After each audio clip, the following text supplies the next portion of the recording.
जिस टॉपिक के बारे में बात करने वाली हूँ आप लोगों से इस वीडियो में, ये बहुत ही नया टॉपिक है, बहुत ही यूनिक है और साथ ही साथ बहुत इंटरेस्टिंग भी है। मैं आपसे नार्सिसिस्ट पर्सनालिटी और उसके सेक्सुअल बिहेवियर के बारे में बात करने वाली हूँ। नार्सिसिस्ट का मतलब होता है एक सेल्फ सेंटर्ड पर्सनालिटी, जो कि कोई मेल भी हो सकता है और फीमेल भी। जो लोग इस पर्सनालिटी को कैरी करते हैं उनके दिमाग में हमेशा एक ही फितूर रहता है, यार पूरी दुनिया उनके आजू बाजू चक्कर लगा रही है। वो हमेशा इसी भ्रम में जीते हैं कि पूरी दुनिया उनके आजू बाजू ही परिक्रमा कर रही है। ऐसे लोग बहुत ही सेल्फ सेंटर्ड होते हैं, ईगोइस्टिक होते हैं, जरूरत से ज्यादा एटीट्यूड होता है इनके अंदर और ओवर कॉन्फिडेंट होते हैं। अब देखो, हल्का फुल्का नार्सिसिज्म एटीट्यूड ये हर इंसान में होता है।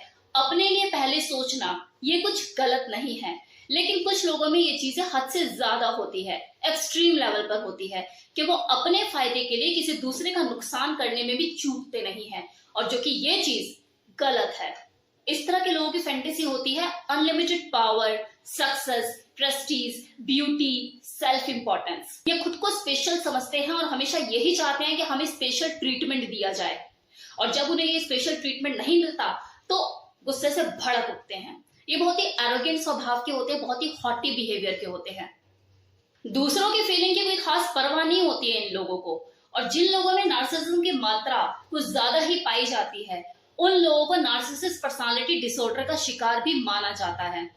मैक्सिमम बच्चों में ये नार्सिसिज्म एटीट्यूड उनके किशोर अवस्था, उनके युवा अवस्था के दौरान डेवलप होता है, लेकिन में से बहुत से बच्चे ऐसे होते हैं जो धीरे धीरे बढ़ती हुई उम्र के साथ कंट्रोल में आ जाते हैं। लेकिन कुछ बच्चे ऐसे होते हैं जो इन चीजों से निकल नहीं पाते, उनके अंदर ये बिहेवियर उनके ऊपर हावी हो जाता है, ये नार्सिसिज्म एटीट्यूड उनके ऊपर हावी हो जाता है। उसके पीछे देखो रीजन कुछ भी हो सकता है, उसकी सराउंडिंग, उसके आसपास का माहौल, उसके चाइल्डहुड सर्कमस्टांसेस, उसका friend circle, no parental control, कोई ध्यान रखने वाला नहीं है। ऐसे में देखो ये जो नार्सिसिज्म बिहेवियर, जो एटीट्यूड होता है ना, ये उस बच्चे के ऊपर हावी होना शुरू हो जाता है। डे बाय डे उसके कंट्रोल में आने लग जाता है, और आगे जाके ये ना सिर्फ उसके लिए दिक्कत करता है बल्कि उसके साथ जुड़े हुए जो उसके दोस्त हैं, उसके जो फैमिली है, जो रिलेटिव्स हैं, उनके लिए भी दिक्कत करता है।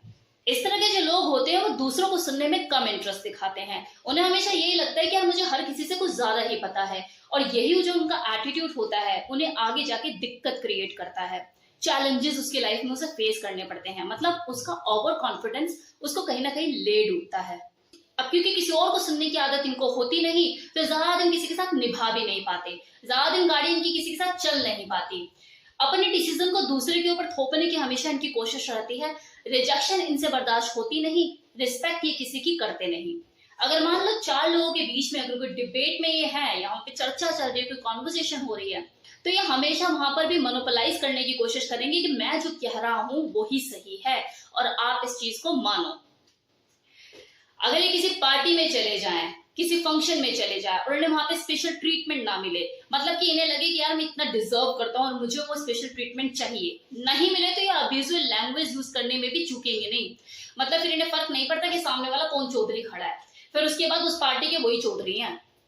आपने देखा होगा कुछ ऐसे लोग होते हैं जो किसी की भी फंक्शन को खराब करने में 2 सेकंड नहीं लगाते। ये लोग किसी भी तरह के क्रिटिसिज्म को बर्दाश्त ही नहीं कर पाते हैं। अगर इनकी कोई आलोचना कर दे तो ये इमीडिएट रिएक्शन देते हैं, इनफैक्ट कई बार तो ओवर रिएक्ट भी कर देते हैं। आफ्टर ऑल सुपीरियर पर्सनालिटी है ये, एवरेस्ट की चोटी पे जाके झंडा गाड़ा इन्होंने। ऐसे कैसे इज्जत नहीं दोगे, तुम्हारा बाप भी देगा, ये एटीट्यूड होता है इनका। अपने फायदे के लिए किसी को एक्सप्लॉइट करने में, मैनिपुलेट करने में भी पीछे नहीं हटते हैं। अब अगर पर्सनल रिलेशनशिप की बात करें तो देखिए बहुत ही मुश्किल हो जाता है किसी भी मेल फीमेल के लिए कि अगर उसका जो पार्टनर है वो नार्सिसिस्ट पर्सनालिटी वाला हो, क्योंकि रीजन इसके पीछे आप समझ ही गए होंगे। मैंने अभी तक जो आपको रीजन बताए, कारण बताए कि इनकी पर्सनालिटी कैसी होती है, तो आप समझ ही गए होंगे कि इस हद तक मुश्किल होता है निभाना। क्योंकि एक रिलेशनशिप को चलाने के लिए, उसे सींचने के लिए, उसका जो खाद पानी होता है वो mutual trust, respect, honesty, sacrifice, ये सारी चीजें होती हैं। लेकिन इस तरह के इंग्रेडिएंट तो इस नार्सिसिस्ट पर्सनालिटी में होते ही नहीं है। ऐसे लोग तो अपने बेडरूम पार्टनर के साथ सेक्सुअल एक्टिविटी करते हुए भी सिर्फ और सिर्फ अपने सेक्सुअल सैटिस्फैक्शन के बारे में सोचते हैं। मतलब उनकी बेडरूम परफॉर्मेंस, उनके सेक्सुअल स्किल बस इस बात पर निर्भर करते हैं कि उनको क्या चाहिए और कैसे चाहिए। बोला ना, सेल्फ सेंट्रड पर्सनालिटी इसे तो कहते हैं। ऐसे लोगों को इस बात से कोई फर्क नहीं पड़ता कि उनका जो पार्टनर है उनसे क्या चाहता है, ना वो जानने की कभी इच्छा करते, कोई फीलिंग नहीं, कोई इमोशनल बॉन्ड नहीं। ये पहले से इस बात को मानकर चलते हैं कि हाँ ये सुपीरियर है और ये शख्स डिजर्व करते हैं।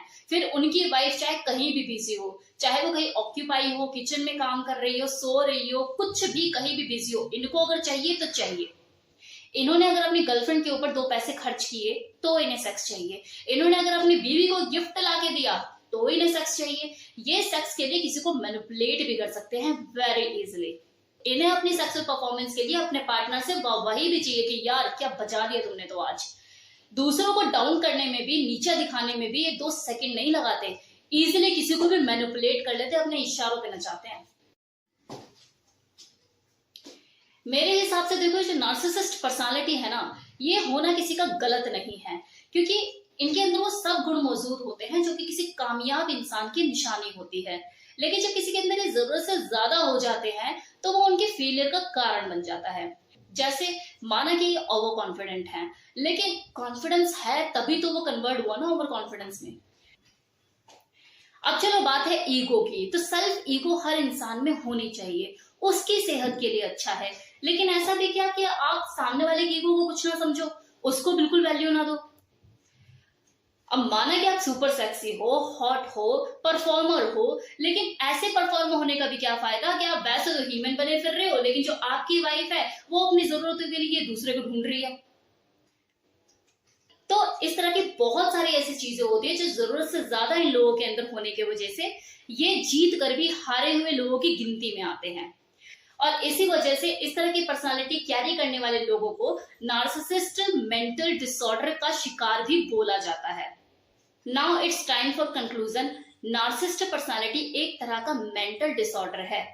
इस तरह की पर्सनालिटी को कैरी करने वाले लोग जस्ट मी में बिलीव करते हैं। मी मतलब मैं ही मैं हूं बस, और कोई नहीं। इस तरह का जो बिहेवियर होता है ये बच्चों में उनकी किशोर अवस्था या फिर युवा अवस्था के दौरान डेवलप होता है। जो बच्चे इस चीज को बैलेंस नहीं कर पाते, कोई समझाने वाला नहीं होता, कोई गाइड करने वाला नहीं होता प्रॉपर, उनके अंदर ये डिसऑर्डर बढ़ता चला जाता है और वो नार्सिसिस्ट पर्सनालिटी में कन्वर्ट हो जाता है। लेकिन वही दूसरी ओर वो बच्चे जो कि बैलेंस कर जाते हैं टाइम के साथ, समझ के साथ, सूझबूझ के साथ अपने अंदर चेंज ले आते हैं, वो एक टाइम पे आके बहुत ही अद्भुत व्यक्तित्व के मालिक बनकर उभर कर सामने आते हैं, क्योंकि उसके अंदर ये सारी चीजें मौजूद होती हैं बैलेंस रूप में, जो कि एक प्रभावशाली व्यक्तित्व, एक कामयाब इंसान की निशानी होती है। तो ध्यान दीजिए अपने बच्चों में, कहीं आपके बच्चों के अंदर ये चीजें तो नहीं। Thank you so much.